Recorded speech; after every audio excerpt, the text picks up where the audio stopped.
Okay, Namo Buddhaya, Deepji. Namo Buddhaya to everyone. Uh, we start the session for today with the 15 minutes meditation. So, Namo Buddhaya, Namo Buddhaya. So, let us start our meditation. We practice 15 minutes vipassana meditation. Just let me set a timer. Okay. Okay. So, close your eyes, or you can keep eyes half closed. Make yourself comfortable. You can sit cross-legged or in a chair. Keep your spine straight.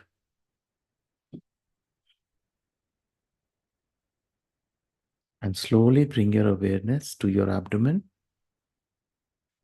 and to the rising and falling of your belly as you breathe in and out.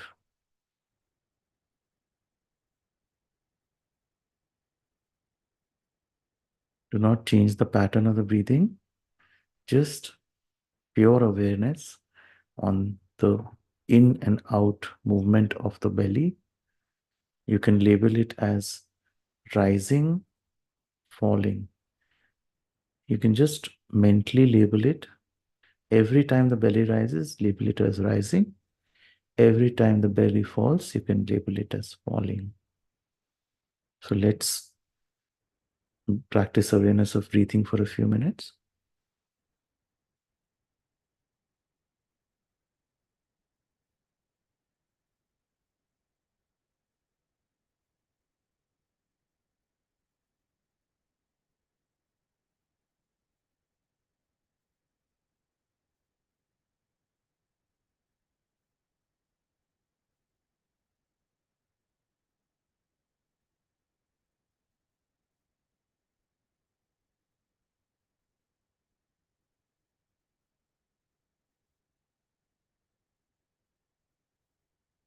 Your awareness on the movement of the belly.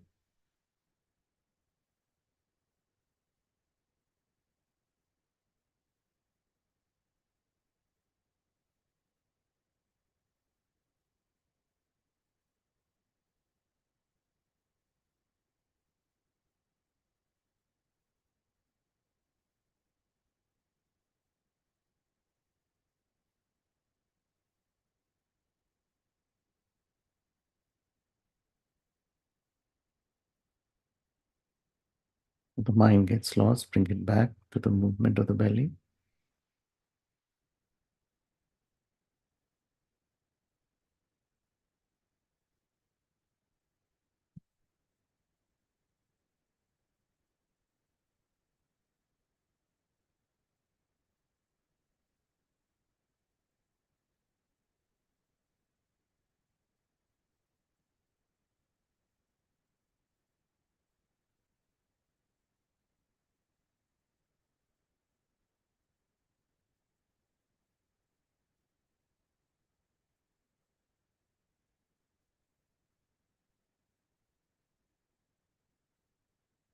Back to the movement of the belly.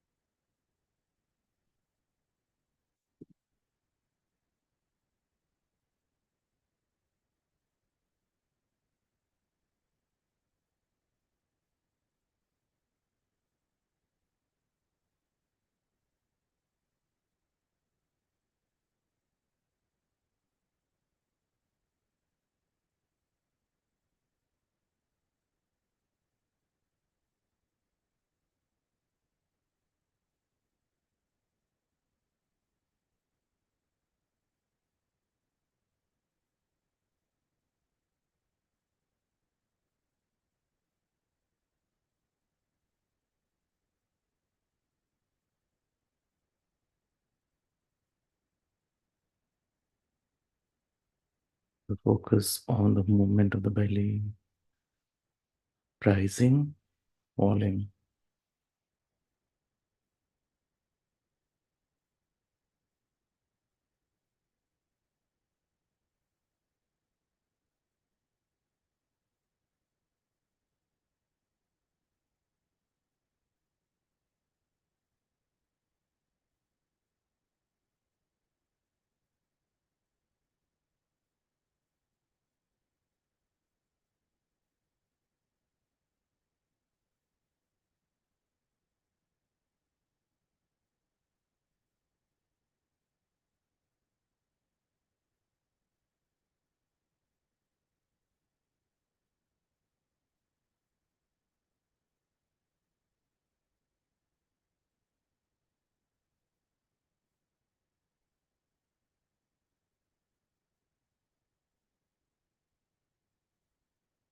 And if your mind starts getting concentrated, you can leave the mindfulness of breathing and just be aware of whatever is arising right now at this moment in your body or your mind. You can note it as in one word, like if pain is arising, note it as pain, pain. Or if you're able to note the sitting, note it as sitting, sitting.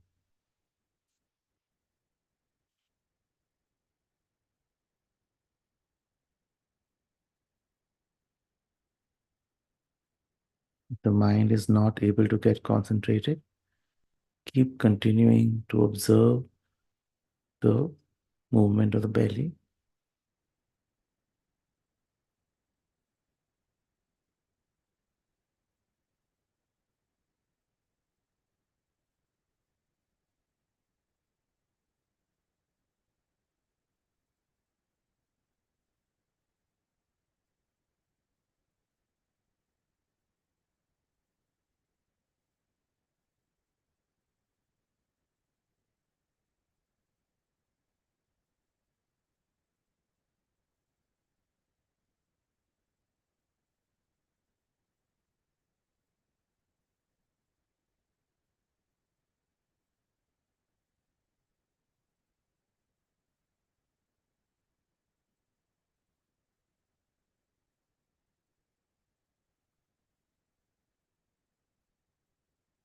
Be aware of whatever is arising in this moment.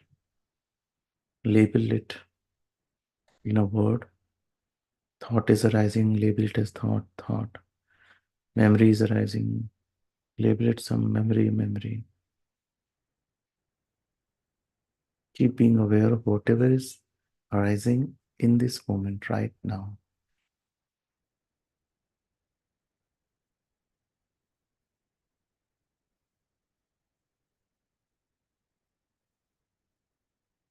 Nowhere to go, nowhere to, not ever to do anything. Just being aware of whatever is arising.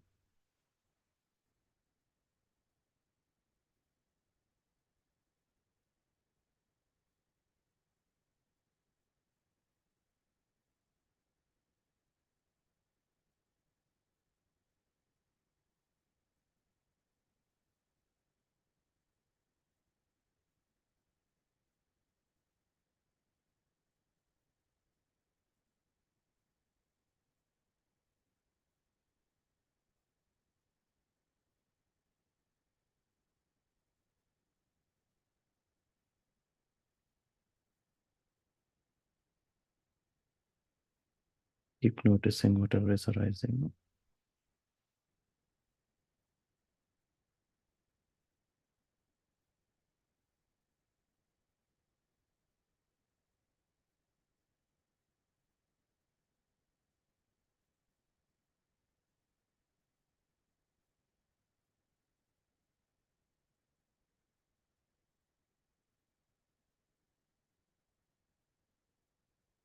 The mind is still, note it as still, still.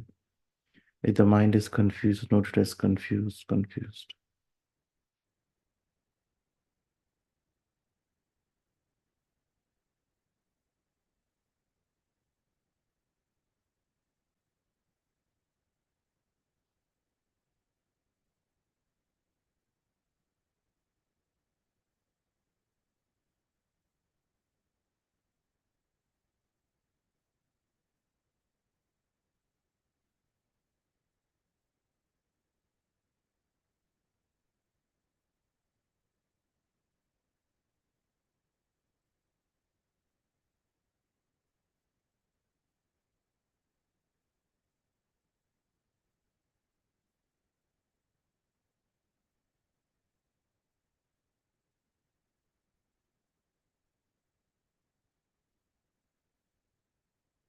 Keep noticing whatever is arising in this moment.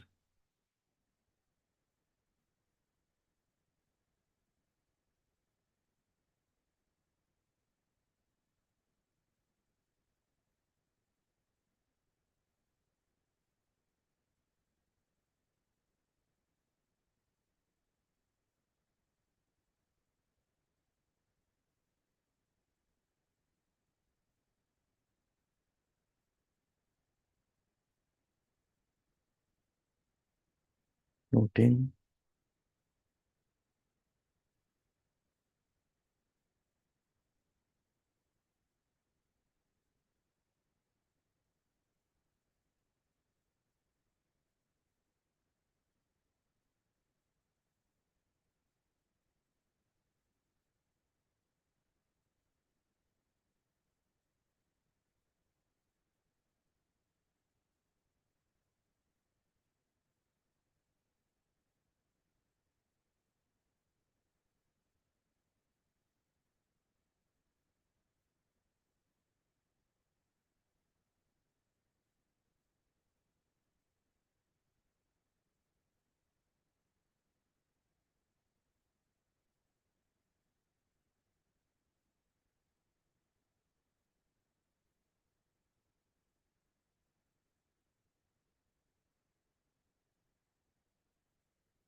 Keep noting whatever is arising.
Keep noting whatever is arising.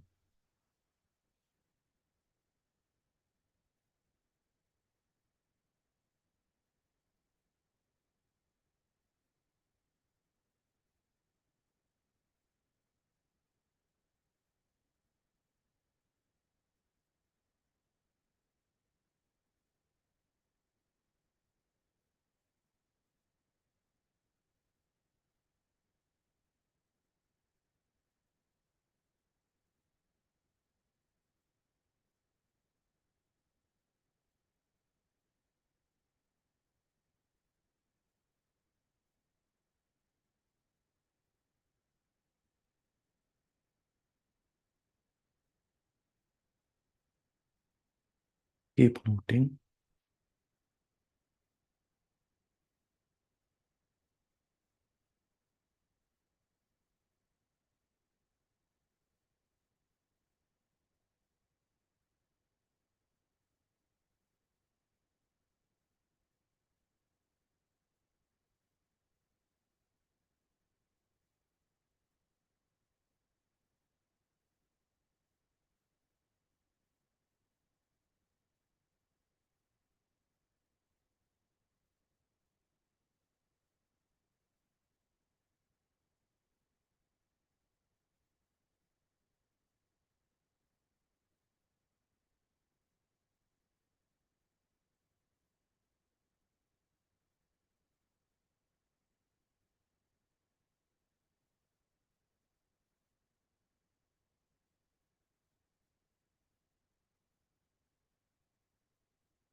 Noting.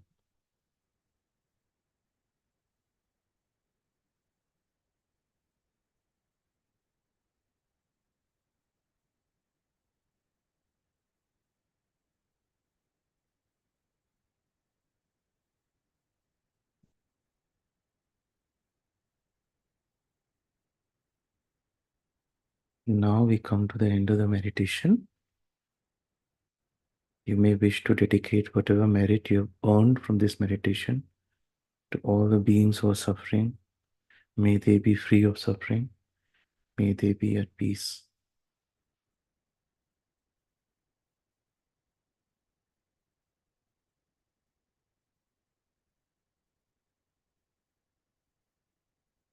Namo Buddhaya.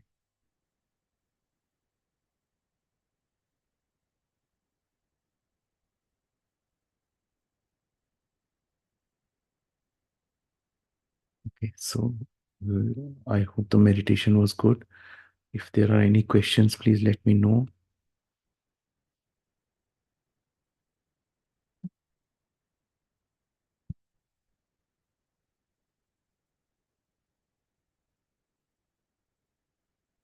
No, Buddha, Sneha ji, Priya ji, Sandhya ji, thank you for joining. Okay, so we continue with the book reading, and this is the book Old Path, White Clouds by Thich Nhat Hanh. We continue with the where we last ended. Now we are at chapter 61. This is page 409. The chapter's name is The Lion's Roar.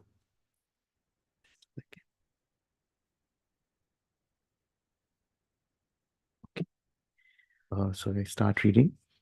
That same retreat season, Anand asked a question about dependent co-arising, and so the Buddha taught the bhikkhus about the 12 links in the chain of existence.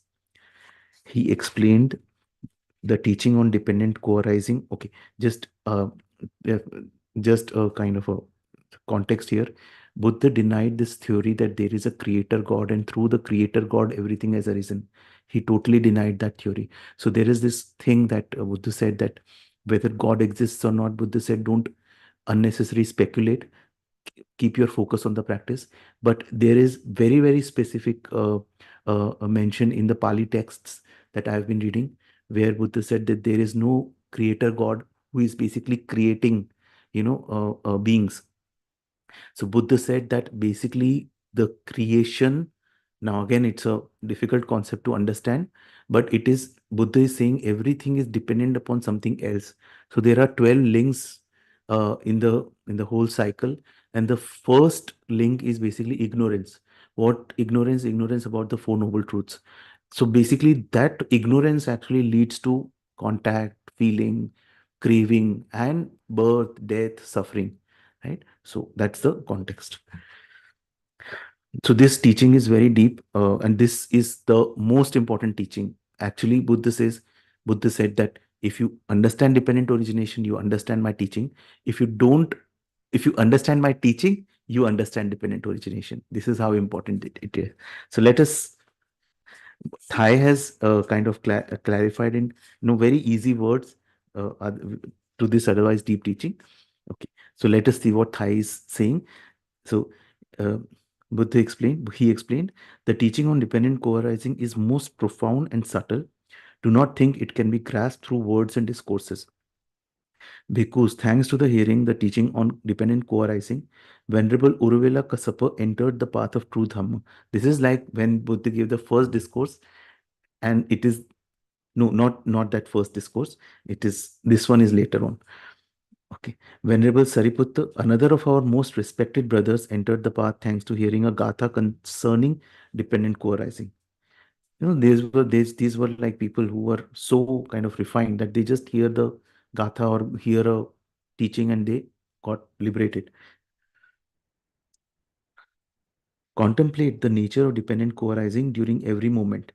When you look at a leaf or a raindrop, meditate on all the conditions, near and distant, that have contributed to the presence of that leaf or raindrop. Know that the world is woven of interconnected threads. This is because that is. This is not because that is not. This is born because that is born.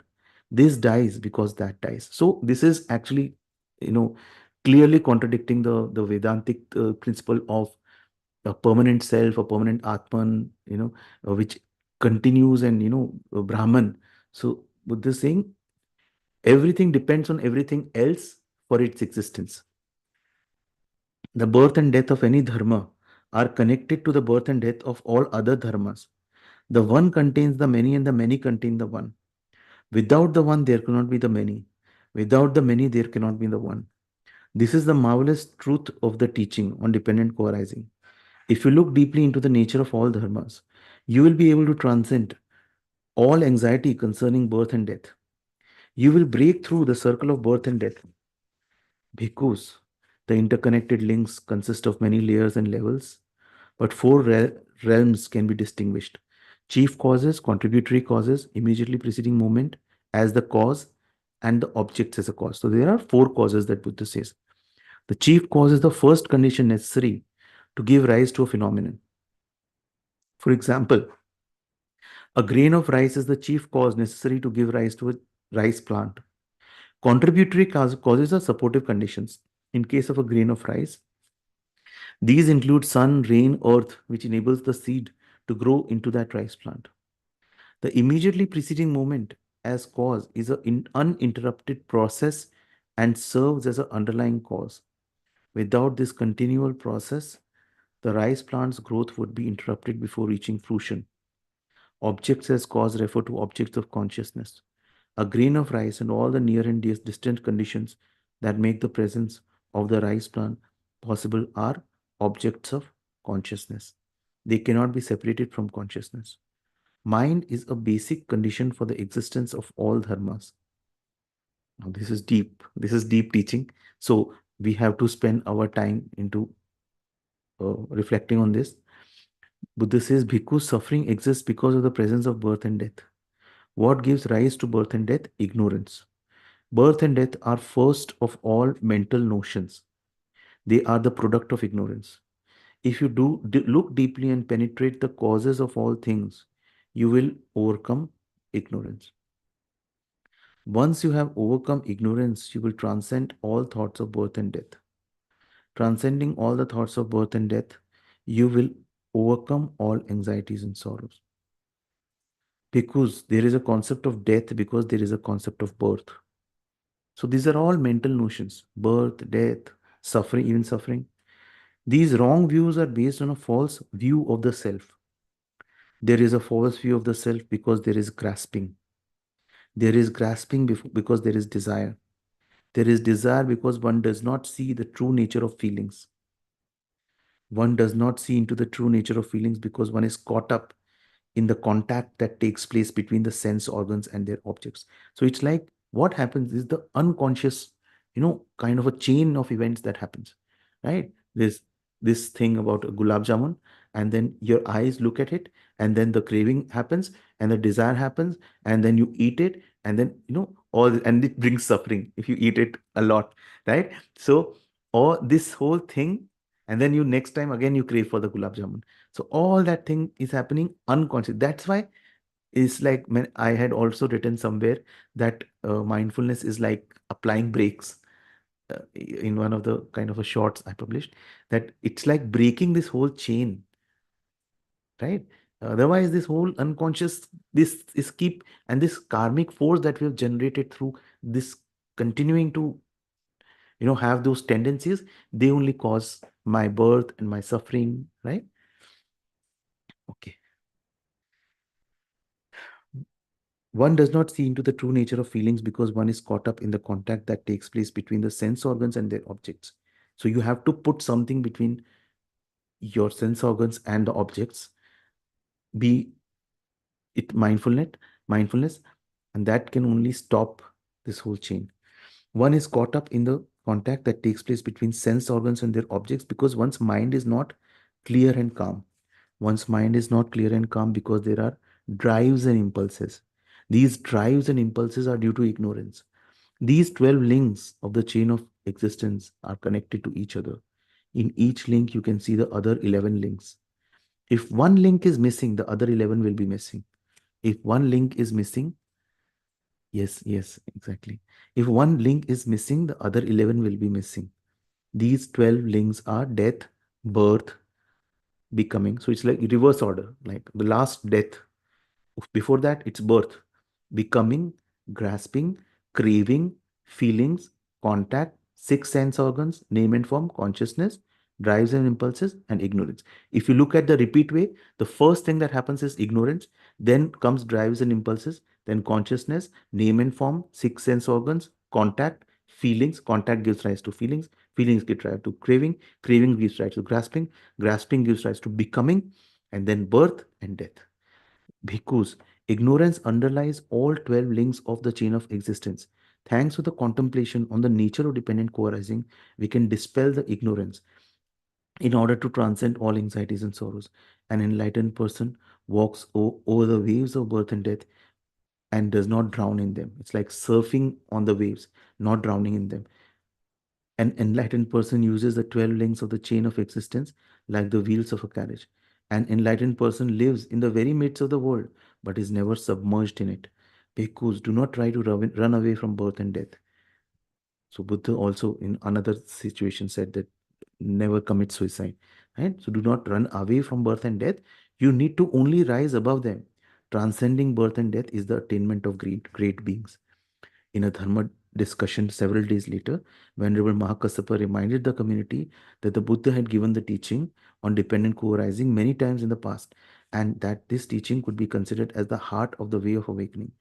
He reminded the community that Buddha had once used a bunch of reeds to illustrate the teaching on dependent co-arising.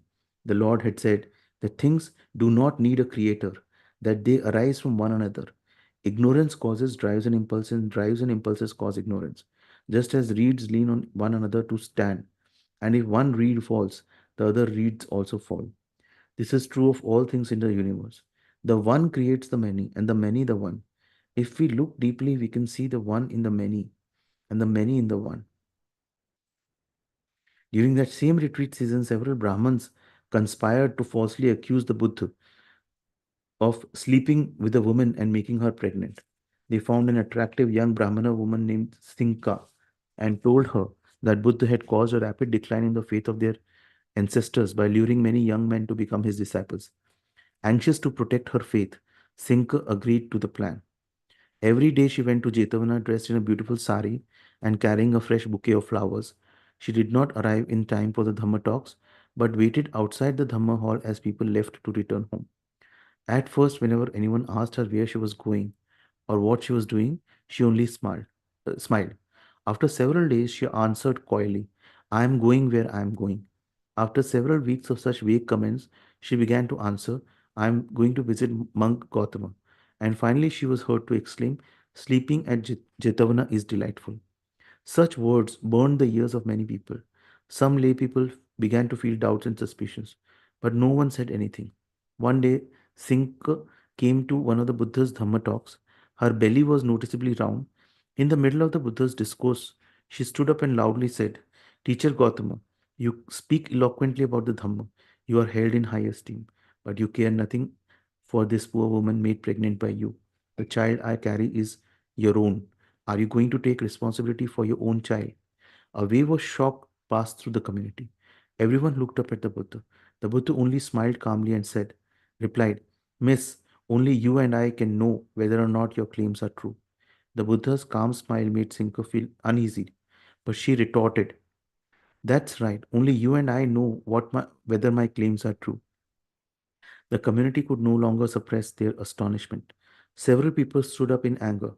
Sinka suddenly felt afraid that people would beat her. She looked for a way to escape, but in her panic, she ran into a post and stumbled. As she strained to stand back up, a large round block of wood fell from where it was tied onto her abdomen and landed on her foot. She cried out in pain and grabbed her crushed toes. Her stomach was now perfectly flat.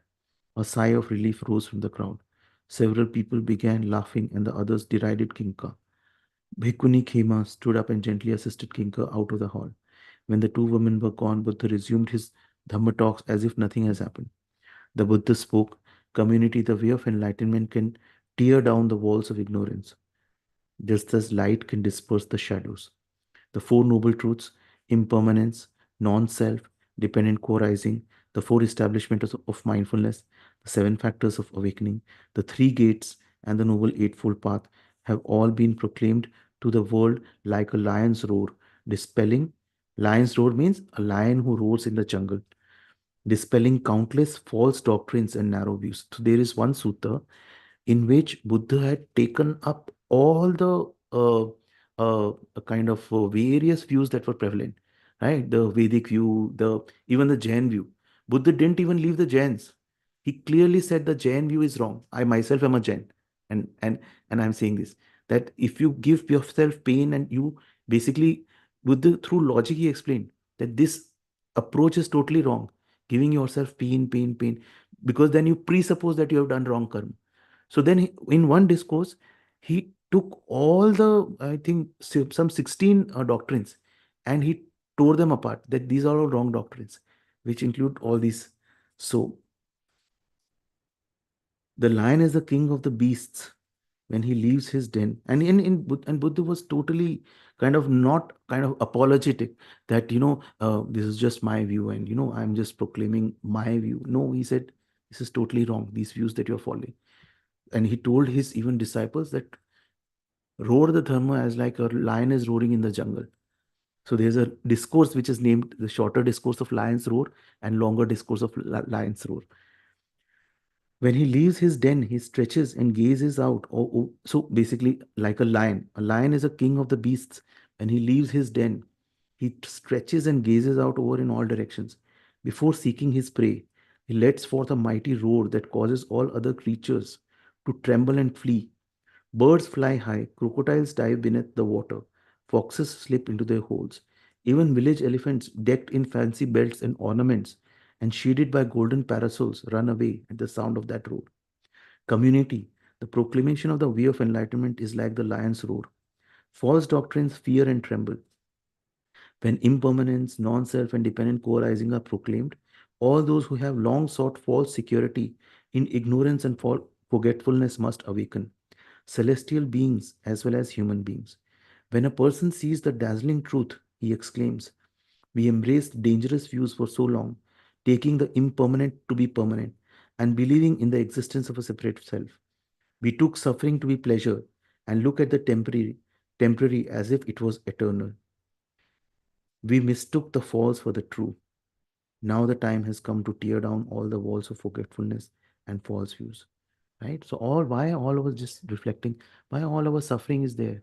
Because I think that all this thing is permanent.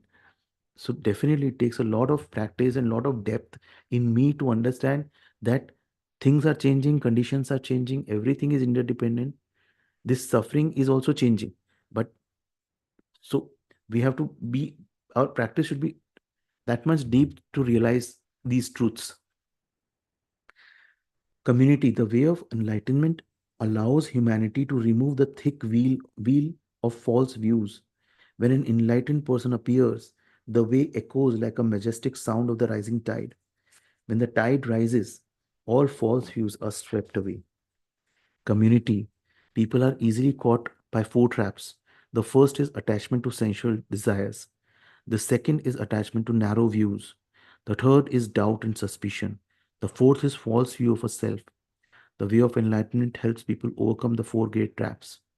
Community, the teaching on dependent co-arising will enable you to overcome every obstacle and trap. Contemplate the nature of interdependence in your daily life, in your body, feelings, mind, and objects of the mind. I'll repeat this.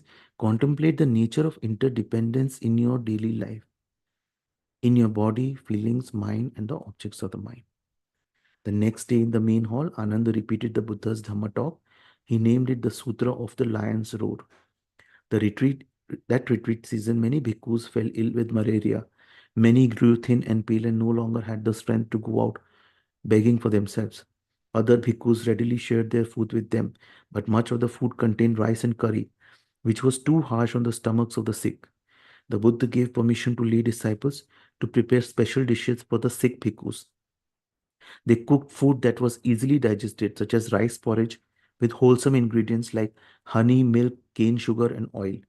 Thanks to these foods, the bhikkhus slowly regained their health. One day after sitting meditation, the Buddha heard squawking of a great number of crows. When he went to investigate, he found a number of bhikkhus tossing the special foods prepared for the sick bhikkhus to the crows. They explained that a number of brothers had felt too ill to eat that morning. The hours of noon had passed and the bhikkhus were not to partake of food after noon. So as per the monastic code, they could only take the food till noon, and after noon they didn't eat. When the Buddha asked why they didn't save the special foods for the following day, he was reminded that the food was not to be kept overnight. So they were saying Buddha to him, that is your rule only, that you said that we should not keep the food, otherwise it will become stale. The Buddha told him that sick bhikkhus could be relieved of the precept not to eat anything after noon hour, and if certain foods would keep, they could be, if certain foods could not kind of get stale, they could be kept overnight. Not long after, a physician from a capital paid a visit to the Venerable Sariputta. He suggested that Sikh bhikkhus be served a dish of special herbs and ingredients. Thanks to that, the bhikkhus regained their health more quickly. So I think we'll close it here because we are ending the session now. So this is chapter 61 and chapter 62 will be Sariputta's Lion's Roar. That is again full of knowledge. So this is a thank you so much, Nehaji. Thank you so much. Thank you, thank you, thank you. Yes, it's meditative. Absolutely, it's meditative. And this is basically just kind of these sessions are basically, we'll have to find our own truths. This is like the finger pointing to the moon. So we have to supplement this with our practice of meditation and some reading around these lines. So there is a wealth of information that is available. I will also share a page that I have built on the resources. But we will have to do our own searching and do our own study. So study and meditation have to go hand in hand, right? Even I myself am not kind of clear on some of the concepts of dependent co-arising. I'm also learning in my journey. So, but yes, with teachers like Thai and other teachers who have made the knowledge available for all of us, uh, just we need to spend some time around that and do our meditation. So, anyone wants to share anything, any learning, or sure, Snehaji, please go ahead. Anyone wants to share anything or um, uh, any question, anything?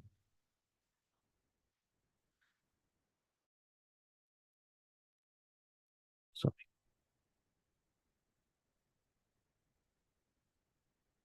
Namo Buddhaya, Anuradha ji. Thank you so much for joining. Anuradha ji, you can join from Zoom also. You can just WhatsApp me and I'll add you to the group. Thank you, all those who have joined from the live stream. Okay, fine. So please uh, do some more research on this dependent co-arising. Look at the interdependent nature of things. Like when we have our food in front of us, we can look at what all effort, what all things have gone into the food and all those things, right? And please do reflect and do come back to this meeting or to the WhatsApp group and share your learnings. Uh, any new learning that you have, please put forth, and it will help all of us. Okay, fine. So we will close it for now, and we'll meet tomorrow. Thank you so much, Snehaji. Thank you so much, everyone. Thank you so much. Namo Buddhaya, Namo Buddhaya.